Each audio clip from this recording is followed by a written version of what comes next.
kita akan ngomongin bagaimana perkembangan teknologi dari Tencent. Benar sekali. Ya? Kalau begitu, langsung saja kita panggilkan Senior Director of Business Development for Tencent International Business Group, Mr. Benny Ho!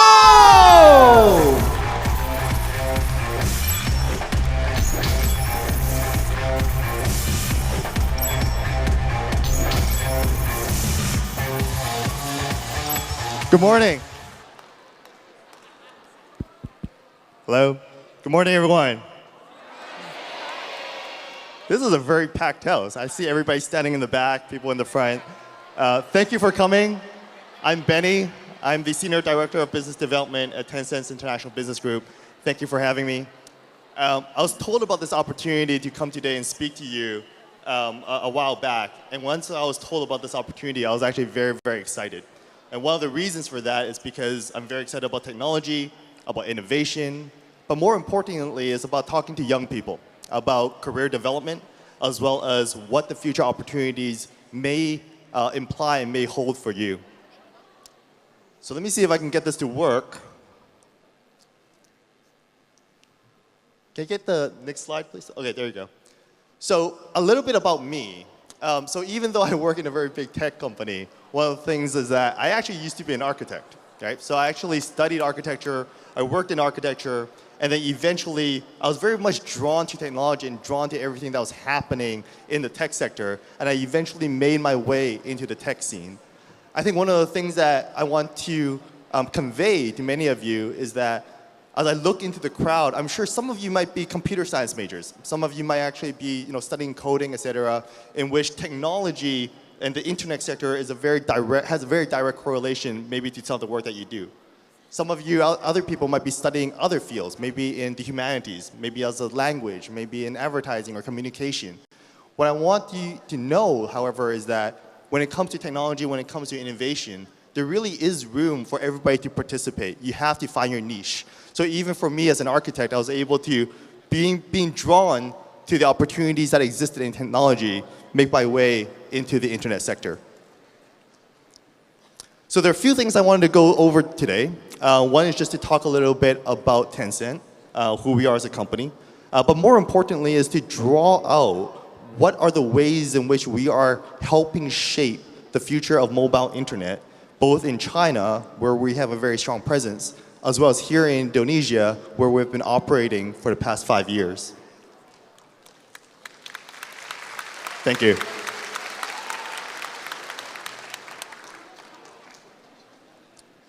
So Tencent was founded 20 years ago. We actually just celebrated our 20th anniversary birthday 2 days ago. Thank you. We are based in Shenzhen in China. We listed on the Hong Kong Stock Exchange back in 2003. And ever since 2003 until now, our revenues have grown by 340 folds. Currently, by market cap, we are one of the 5 largest internet companies globally around the world. Now, the internet sector in China is very different from what you might be familiar with here in Indonesia. And I travel between the two countries, so I know this very, very well. What I want to do is actually just draw your attention to how they're different. So here on top are a selection of some Tencent products. On the bottom is an illustrative example of markets outside of China, including Indonesia, US, and Europe, how different companies are positioned across different internet and tech verticals. So when we look at the bottom, generally speaking, what you have are individual category leaders. You might have somebody who's very, very strong in social networking, maybe a Line or a Facebook, somebody who's very strong in entertainment, maybe a YouTube, et cetera, et cetera. Very seldomly would you see one company that traverses across different verticals. In China, that picture is very different. In China, we at Tencent actually have leading position across multiple internet verticals. So for example, in the SNS space, we run WeChat, which has about 1 billion monthly active users. We run QQ Messenger, which has about 800 million active users. In the entertainment space, we have the, can I get the last? Okay. In the entertainment space, we actually have the largest streaming video service by paying subscriber base. We're also the largest gaming studio globally speaking. And we basically have leading position across other verticals as well. And if there are certain things that we don't do ourselves, we basically do those through investments, particularly in lifestyle services. So when you take all of these together, what you see is this picture. So this is across time, how people have been spending their time on mobile internet. Basically right now, every single day, people who are on their smartphones, they spend over 50% of their time on at least one Tencent product. And that, again, is because we do have a full suite of offerings and because we have leading position across all of these. Now, I've talked quite a bit already about kind of our presence in China. I just want to highlight a little bit, globally speaking, what is our roadmap as well as our map. So globally speaking, we actually have offices throughout Asia, in North America. What we're not listing here is actually we also have offices in Europe as well as in Africa. Globally speaking, every single day, about 800 million people are using our products and services. So that's basically 3 times the entire population of Indonesia every single day using a Tencent product. Here in Indonesia, you might be familiar with some of these. Yeah? So we're splitting here between top and bottom. Up top are products that we actually run and operate ourselves. So those include WeChat, Jukes, Vuv, Arena of Valor, a game, as well as PUBG. On the bottom, so while those are products that we actually run and operate ourselves, there are other areas in which we actually participate via investments, particularly, as you might know some of these, in Gojek, in JD.com, in Shopee, etc. Now, I want to shift focus a little bit to talk about China and how we see similarities in terms of growth of the internet sector to Indonesia when compared to Indonesia. So this is a chart that basically looks at penetration rate of internet penetration rate as a total percentage of the population, as well as just total internet users and mobile internet users. What we're seeing obviously is very, very strong growth. Currently in China, out of 1.4 billion people, the total internet penetration rate is about 60%, so about 800 million people are online, and about 98% of that are on mobile. Yeah, not exclusively on mobile, but they are on mobile. What's interesting though is if we were to look a few years back, back to 2011, some of these numbers might actually resonate with you. So when we look at particularly on overall internet penetration, as well as mobile internet penetration, what we see is that there are very, very close similarities between what's happening currently here in Indonesia versus what the picture and what the landscape looked like in China roughly 7 years ago. So why does that matter, right? I think one of the things I want to share is how quickly things have changed in China in just the past 7 years. So this is an article from about 7 to 8 years ago. That talks about copying to China. Right? So for a very long time, there was an overarching sense that a lot of the products in China were just copycats of overseas companies. So for example, if overseas there is a YouTube, in China there was a Youku. If overseas there was a Facebook, in China there was a Renren. In overseas markets there was a Twitter, in China there was a Weibo. I think from a high-level perspective, that might be broadly true in terms of referencing business models. But obviously, I think this simplification of copying to China discounts the fact that a lot of these Chinese companies have to innovate locally. They have to know and understand the local market to adapt and to grow based on the China situation. Nonetheless, that was what it was, the overarching kind of dogma, if you may, from about 7 years ago. Now, however, things have changed.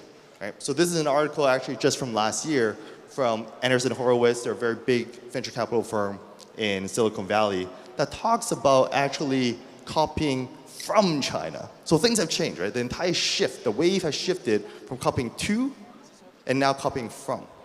And some of these actually are very much related to the work that we do at Tencent. So for example, WeChat, our messaging service, grew in the very early beginnings, was actually developed as a messaging service, but it has now really grown into a full suite of lifestyle services. And what we're seeing is, for example, Facebook Messenger is beginning to reference some of the features that we have added. Similarly, in China, there is a mobike service where you can actually use your smartphone, go anywhere on the sidewalk, scan a bicycle, and take it for a ride. Right? We're also seeing a very similar replica of that in the US, in Line Bike. Similarly, then in China, we have WeChat Payment, a mobile payment service. Here, obviously, I think many of you are very familiar with a number of different mobile services as well, mobile payment services as well. In China, we have WeChat Pay. Overseas, let's say in the US, we can reference basically a Venmo. Yeah. So things are beginning to change. Now, I want to talk about, well, over the past 7 years, what has Tencent really done in order to lead this change, first in China? So what did we do in 2011? Good night. Great. So WeChat was actually developed and launched 7 years ago. Yeah? In the past 7 years, we've grown from 0 to 1 billion monthly active users, out of which about 90% of them are active on the platform every single day. So I want to actually show you how WeChat has actually really grown, and like I said a little bit earlier, how it's not really just a messaging service, but it has actually grown to become a lifestyle product penetrating across multiple verticals. So instead of trying to talk about it, let me show you a quick video of what WeChat is like and how it's being used in China.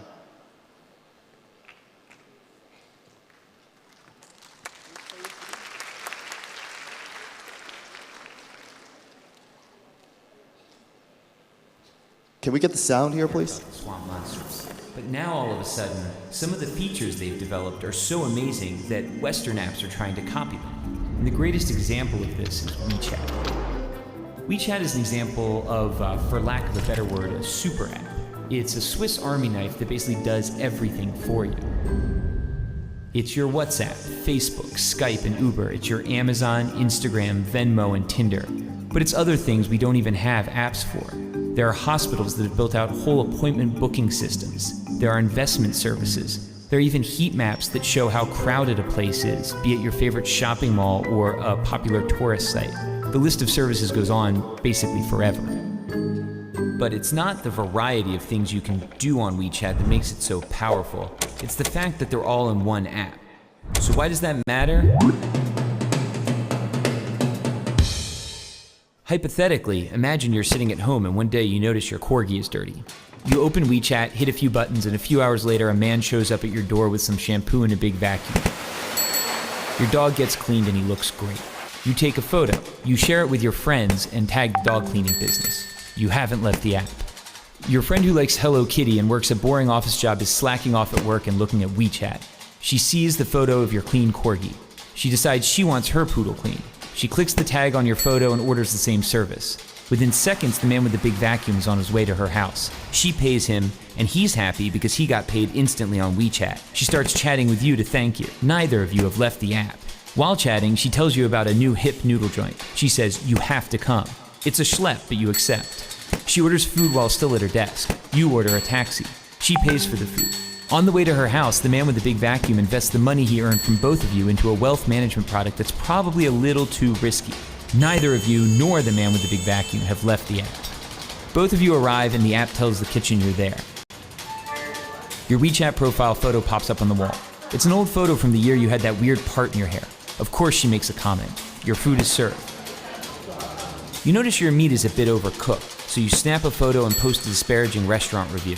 You're already on your phone and you remember you still owe your friend money because she paid. You transfer her money. Neither of you, the man with the big vacuum, nor the restaurant have left the app. At the restaurant, there are no menus, there are no waiters, there is no cashier. There is only WeChat. By rolling so many functions into one single app, it's altered the concept of virality. It's no longer just videos or images or tweets that can go viral. It's a dog washer, noodles, all sorts of companies and products that get the push of a social network. Here in China, that network is 700 million people.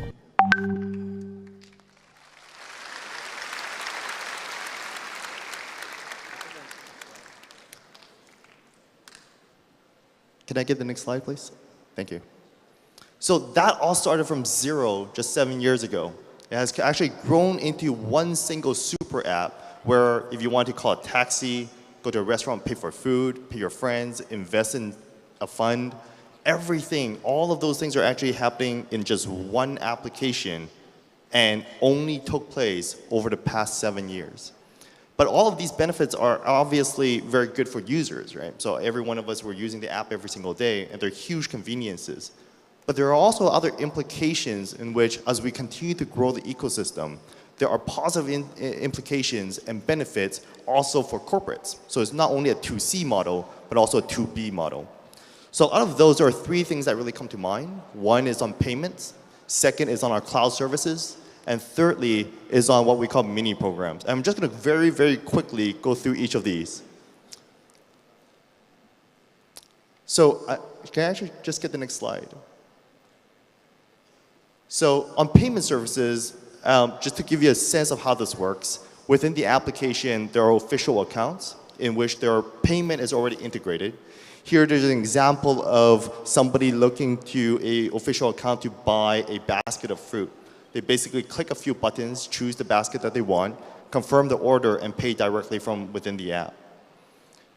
Two then is also, beyond just going online, we can also go offline. So here you can actually just scan a QR code within a car to pay the driver. Another example of that being at a kiosk. Here's at a meat market. And this is actually a photo I took, which was actually just a hawker stall on the side of the street. Payment really has become fully mobile.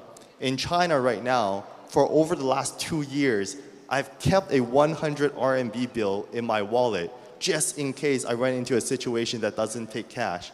And that 100 RMB bill remains in my wallet for 2 years because I've never had to use cash.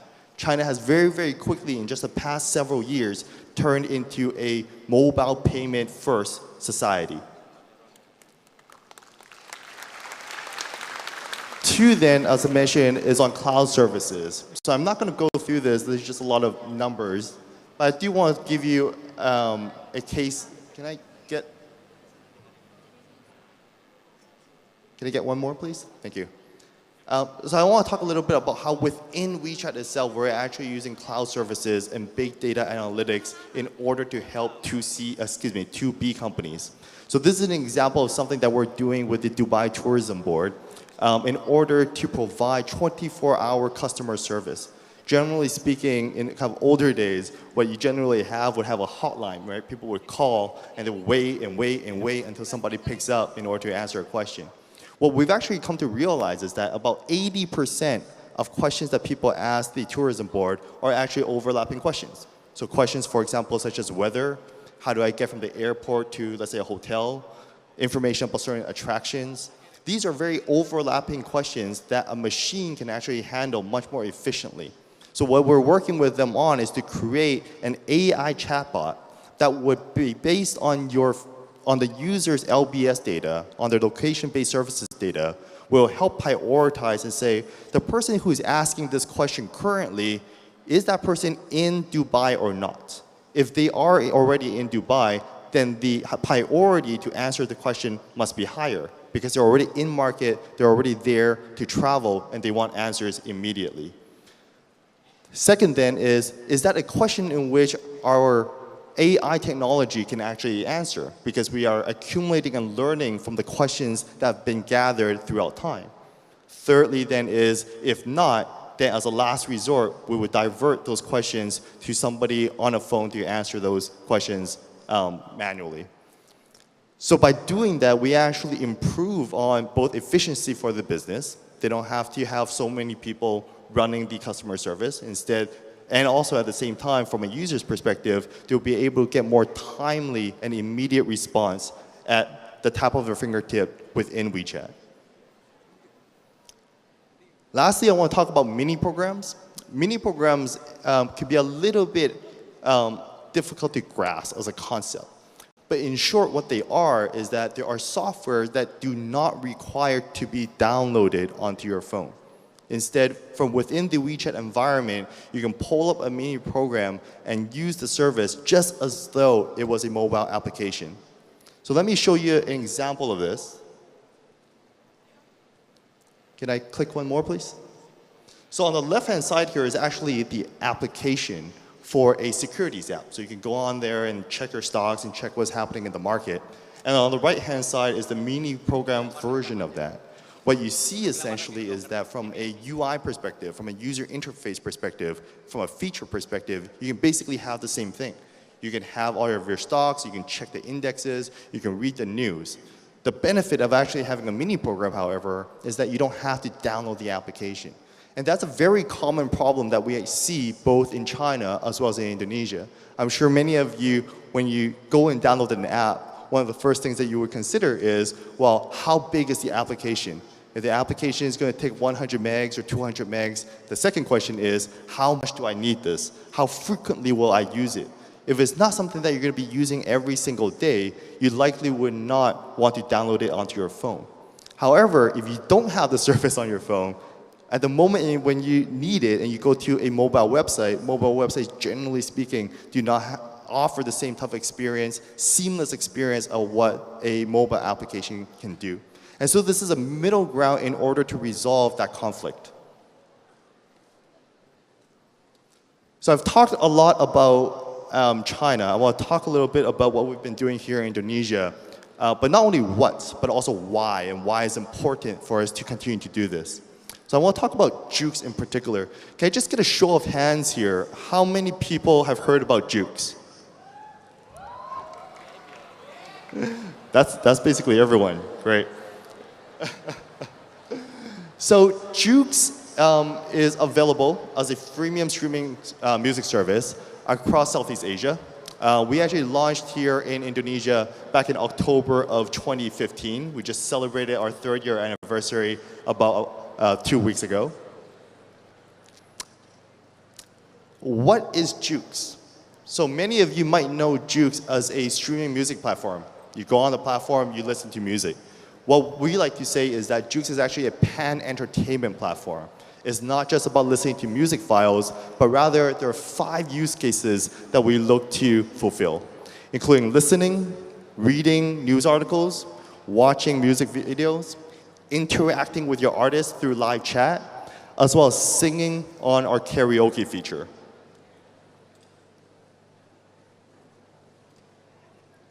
Now, ever since we entered the market here, we've been very fortunate to have the support of Indonesian users in such a way that across our awareness, our usage, as well as our satisfaction, we've been able to become #1 here in Indonesia. Thank you. But more importantly is why, right? Why did we choose to do this? What are the opportunities? What are the implications, maybe for some of you even, in the future? One of the reasons why we chose to actually launch here in Indonesia was because of the opportunity. One of the things that we've seen, and there are 3 drivers of this. One of the things that we've seen is actually on data costs, where compared to other markets, the cost of data here in Indonesia actually tends to be quite low. 2 then is growth in terms of the speed of internet connectivity. So I actually first came to Indonesia roughly about 5 years ago, and I remember how difficult it was to even just get onto a 3G network. Nowadays, it's so much easier. I think everywhere you go, more or less, you would have quite reliable LTE networks. And we have seen that growth in connectivity and speeds over the past few years. Thirdly, then, is actually on hardware. Right? So you can buy data and you can have high speeds, but you still need a phone. You still need to have a good enough phone to be able to access mobile internet and mobile services. One of the things that we've seen also over the past few years is smartphones have gotten more powerful, yet at the same time, less expensive. So when we take these factors all into consideration, it makes for a perfect situation for mobile internet adoption. And that's why we're seeing also the immense growth in this market when it comes to users going onto the mobile internet. Moreover, if we look at just the mobile internet space, here we're comparing data between Indonesia and the US. Indonesian users basically spend double the amount of time that American users do on their mobile phone. One of the reasons for that is because Indonesia, very similar to China, is a mobile-first market. Many people's first endeavor and first interaction with the internet was actually not through a desktop computer, but rather through their phone. And that's why the level of stickiness and engagement is so high. However, even though we're seeing all these fundamentals in terms of stickiness, in terms of data growth, in terms of speed, we're seeing very, very strong fundamentals across the board. However, when we look at the internet sector here in Indonesia, it really only still makes up only roughly 1% of overall GDP, compared to about 5.5% in China, 4.7% in the US and Japan. This, again, is one of the reasons for why we believe very, very strongly in this market and for future growth, and why we've decided to come here. But beyond that then is, well, Indonesia overall looks like a very interesting market. I'm sure many of you are probably thinking about areas in which you can add value, areas in which you could innovate, areas in which some of you might be able to be entrepreneurs by yourself. For us, when we looked at the market, we saw that it was very interesting, but we still had to decide, well, what should we do? Where was the opportunity? Now, as you may remember from one of the earlier slides that I showed, at Tencent in China, we're very, very strong in social networking, and we're also very, very strong in entertainment. So those are our core capabilities. At the same time, when we looked at the Indonesian market, one of the things that we realized is just how much people love music. So when you look at across different types of metrics on how much people listen to music, how much they're engaged with music, it very, very quickly became very evident that it was one of the most important forms of entertainment that people wanted. Moreover then, is if you look at internet usage, what we saw was that, hey, everybody really only uses a few services on their phone every single day. You might have a chat app, a social app, maybe a Facebook and Instagram. You might watch some videos, and then you listen to music. In fact, music consumption every single day makes up about 1 hour and 20 minutes roughly. Right? So we saw that the market opportunity is very strong. We also saw that music as a the demand for music was very, very big. And so these are some of the driving factors for why we decided to launch Jukes here in Indonesia. Lastly here, I also want to show just a little bit in terms of the growth of the market. So on the left-hand side, we're looking, and this isn't just Indonesia, this is across Asia, including Philippines, Singapore, Hong Kong, and Thailand. What we see is that the number of users who use streaming music has been growing at about 13% per year. Also, when we look at, from a business perspective and on revenues, streaming music about roughly 2 years ago already became the largest source of revenue generation in the music industry, overtaking music downloads, overtaking mobile VAS, such as ringback tones, etc. So that basically highlights what is Jukes, as well as the opportunity that we saw in this market, and how we actually made the decision to come. But I think another dimension that's very important to consider is beyond business, beyond building a business and beyond revenues, how is it that we're actually helping push forward the creative industry here in Indonesia? One of the most difficult things about running a music service is that we're actually competing with a lot of piracy. We're competing with a lot of illegal downloads, right? But that to us is important because we actually launched a very similar music service in China over 10 years ago. We also face a very similar situation where there was a lot of piracy, and that has changed. And we believe that will change here as well. But we have to be part of that agent of change rather than to be a passive bystander of that. So one of the important things that we do here is to make sure that we work with all of the relevant rights owners. So we work with all of the international as well as local record labels, the rights owners such as WAMI as well as Asiri. We work with international aggregators. We want to make sure that we provide a platform for which artists can have a legal way of being discovered. Users can have a legal and seamless way of being able to enjoy entertainment. Nonetheless, that has to be a positive outcome for everybody involved, or otherwise the creative industry cannot grow. So that to us continues to be a very important thing to make sure that we're contributing to the creative industries. And that includes actually just roughly 2 weeks ago, we finished our first ever nationwide digital karaoke contest. Anybody here participated in the Jukes Karaoke Superstar competition? Did anybody sing? I see some shy hands going out. I think like people aren't really willing to admit that they were singing maybe in their bathroom or something. But we actually just concluded this roughly about 2 weeks ago. And the winner, Yotari, basically went through roughly a 7-week competition. At the end, based on a combination of users' votes, was able to distinguish herself as the winner. And she's actually signing a record deal with Warner Music, the music label. So again, this is one of the ways in which we really want to contribute. We want to be a platform for the creative industries, for people who are passionate about music to have a legal platform to be discovered. So this is actually my last slide. Thank you, everybody, for coming again. If any of you are interested, go into the Jukes app, enter the word anal creativation, and you'll get free VIP. Thank you very much, everyone. Yes, please give a warm applause for Mr. Benny Ho. Mr. Benny Ho, please. Don't go anywhere because we have a question and answer session first. Yes, jadi sekarang kita akan membuka sesi tanya jawab buat Yes. teman-teman semua di sini yang dari tadi punya pertanyaan mungkin. Kita akan bisa bahasa membuka. Inggris nggak? Sorry tadi yang di sana main handphone mulu, main PUBG lu ya? Lu lagi winner chicken dinner ya?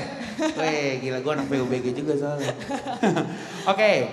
Sekarang kita akan membuka sesi tanya jawab. Di sini mungkin dari tadi ada yang penasaran dengan segala fitur yang ada dalam satu aplikasi. Mungkin ada pertanyaan, sekarang saatnya untuk dikeluarkan. Silakan. 1, 2. Dari sebelah sana? Anyone?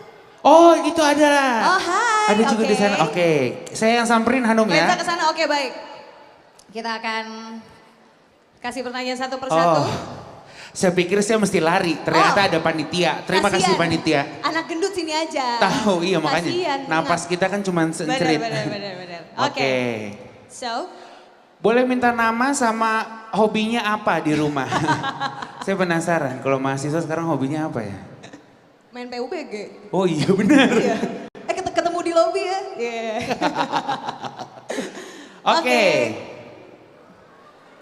Mana? Selamat pagi Mas Oren. Takut amat. Waduh. Ayo. Okay, good morning everyone. My name is Alif Ahmed Rahmatu Akbar and I'm from Poltek Ubaya.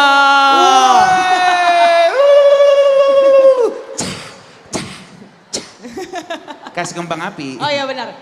I'm very nervous.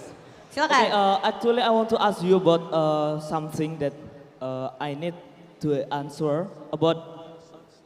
Nah lo, Google Translate. Abort mission. About the jokes. I mean like Abort. about the jokes. Why in Indonesia? In jokes about the song of the dangdut is not complete in jokes. Why? Oh, penikmat dangdut. He loves dangdut music. Indonesian music. Yeah, I think in jokes is only for global in USA, but it not global in Indonesia. But I need how to you solve about our problem in Indonesia, because in Indonesia, in jokes there is no any. Not full about the song of dangdut. Yeah, thank you. Oh, kebetulan yang nanya manajernya Kamelia Petir. Dia bingung kenapa lagu artis saya nggak masuk gitu. Pengen nanya kenapa di jokes itu belum full lagu dangdutnya. He asking about the dangdut songs in Indonesia. Why there's not completely playlist or artists in Indonesia from dangdut genre. Why? He asking about that. Sorry, why they're not prevalent in the market? You mean, or on jukes? Or I didn't quite understand. Maybe the songs, right? Right. Yeah, the song about in Indonesia. Lu suka dangdutan lu ya? Yeah, of course, I like dangdut. Lu orang tenda ya? Lu Robi tenda gua rasa nih. Lagi loadingin sambil nenda denger dangdut lewat jukes gitu. He means that why the Indonesian dangdut artists didn't meet quota in jukes for now. That's actually not true, actually. Itu salah. It's not full. Saya pengen tahu aja rasanya marah-marah diliatin orang kayak gimana Bu Risma. Boleh ya Bu? So, Dangdut music is one of the categories in which we actually work very, very closely with. So there are a number of record labels in this market that focus on that, and we've worked very, very closely with them. We actually just launched a couple of exclusive Dangdut tracks in terms of digital exclusive on Jukes just this year. Yeah. I think, however, is when you think about the industry broadly, even just earlier this year, back in roughly about February to March, we actually did a 4-city tour across here in Surabaya, Jakarta, Bandung, and Jogja to host what we call the indie workshop. And one of the reasons that we did that was like I was saying before, we wanted to provide a platform for artists to be discovered. And two is because there really are just so many artists out there. There's so many people who are participating in music and creating music. It's not so easy to get everybody. It is something that we're working very, very hard on. I understand your point. It's something that we're working very, very hard on. And it's something that we're proactively going out into the market to do. Thank you. Yeah. Ngerti nggak lo? Yeah, I know. Mungkin Okay, thank you. masnya ini dengerinnya dangdi. Apa tuh? Dangdut indie. Belum nyampe ke rekaman label. Tapi memang FYI, tapi nggak FYI juga sih. So, Mr. Bani, Surabaya has a lot of local dangdut singer, right? Yeah. Mana hobahnya boleh minta nggak? Mana teriakan hobahnya boleh minta nggak Mas? Hah? Lu mau nyawer doang, kata dia nyawernya dulu mana? Oke, so that's the answer ya. Okay. Jadi memang mempertanyakan kenapa lagu ya idolanya dia belum bisa masuk ke Betul. Jukes. But Jukes really trying hard I know. to do that. I try You hard. work for Jukes, you Yeah. trying hard. Jukes is my ladang rezeki, you know. So thank you for hiring me as one of the hosts of Jukes program. Jangan lupa ditonton Jukes Live Now Senin dan Rabu jam 9 sampai jam 10 malam. Kalau nonton yang streaming banyak, Mr. Benny, siapa nih MC-nya? Reza. Jadikan dia orang kaya. Alhamdulillah. Make him rich, Mr. Benny, he said. Oh. Katanya, bukan urusan gue. Oke, next question. Nah, yang di tengah nih tadi nih. Yeah. Mbaknya, oke. Di sini Mbak. Microphone. Mbak kalau lihat mukanya kayak kakak saya. Mbak putri yang tertukar ya? Oke. Mbak, nama ini will be the last question. Yeah. Morning, Mr. Benny. I'm Danica. I'm working in Gresik, but I'm originally from Jakarta. I'm not an IT person, so I will not talking about IT. I will not ask Sorry, you kita about kayak lagi IT. main permainan kata nih. Mohon maaf nih, baca bibir jadinya Mbak. Iya. Kedengeran tes. Jeruk, panci. Bisa jadi. Bisa jadi. Ayam. Okay. Silakan Mbak. Yeah, good morning, the member of this house. I'm Danica. I'm Danila. working in Gresik. Delikra. Danica. I'm I'm originally from Jakarta, but I'm working in Gresik. Okay. I'm not an IT person, so I'm working in HR, and we believe in disruptive technology. The Tencent, talking about the disruptive technology or disruptive innovation. I believe there is a long gap between the people working in your company. So I'm just interested to know how you maintain their mindset about to jump up into being the super app with the baby boomers generation and with the millennials generation or Gen Y, Gen X, Gen Z.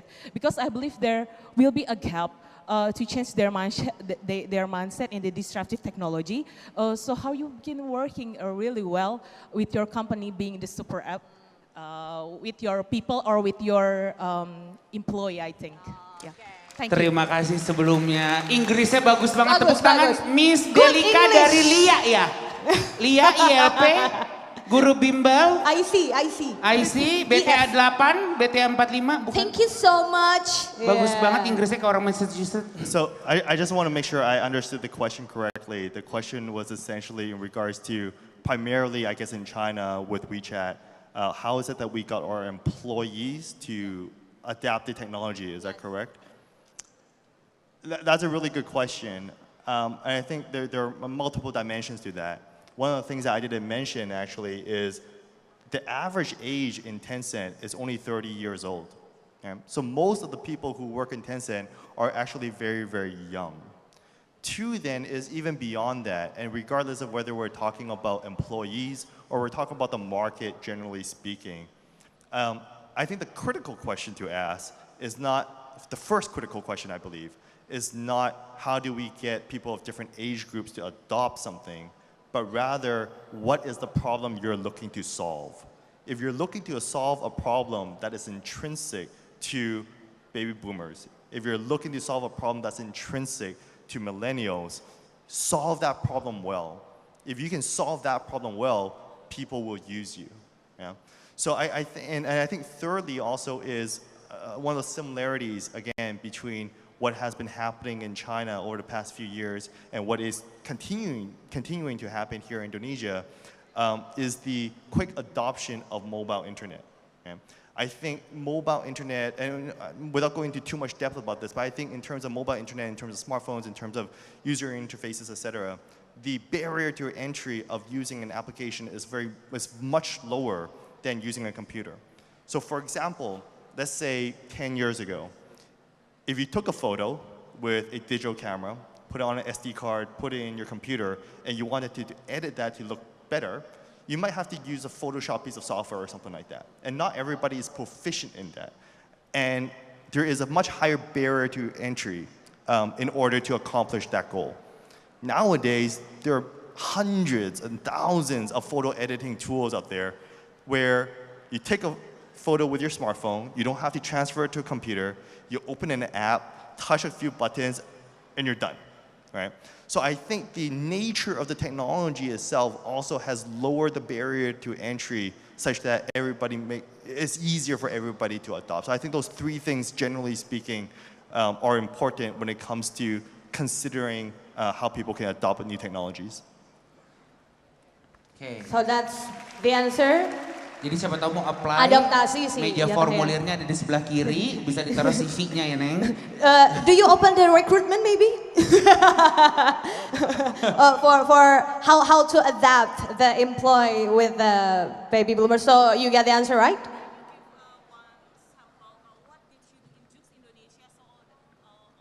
Oke, jadi saya sebagai host Juk sih waktu itu alhamdulillah Mbak. Maksudnya gajinya tertata, dapat promo. Oke. Okay, so yeah. Could you give one sample? What did she do? What did you do in Jux Indonesia? So you can. I think it's hard to give one example specifically. I think one of the reasons for that is because when we think about music, even within our team, right, we have people who are born in the 90s, we have people who are born in the 70s. We actually have quite a wide range of people even within our office. And I think part of that is because everybody can find a way to contribute, and you need different skill sets. Music, I think, inherently is something that, one, is quite universal. Some people might like to listen to dangdut, some people might listen to K-pop, etc. Everybody has their niche, and therefore, naturally speaking, there is adoption. Two, then also is just experience, right? So we do have some people in our team who have been in the industry for over 10, 15 years, and they know the industry very well. They're able to help us navigate record labels and rights and all that kind of stuff. We also have people who are very, very young, right? And they're out there doing marketing, we're doing karaoke competition, we're hosting concerts. So I don't want to too simplistically say how do you get different age groups to adapt. I think you have to build upon your specific skill sets. What is your knowledge, what is your spike, and how do you contribute? Okay. Say? Yeay, terima kasih. So that was the ending of the session, right? Can I ask some question? Yes, Since sure. we're talking about music, Yeah. which musician are you listening up to? Yeah. Is there any Indonesian musician that you like? Yeah. So I'm very excited that Afghan is here. Yeah. Afghan? Oke, kita sudah terhubung dengan Afghan. Halo, selamat pagi Afghan. Yeah. Halo.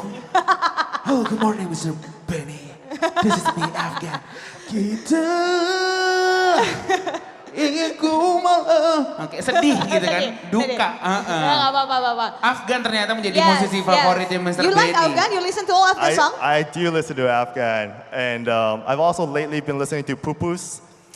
So I'm trying to learn as many songs as I can. My bahasa is still very elementary, but I do listen to quite a bit of Indonesian music. Oh, really cool. Oke.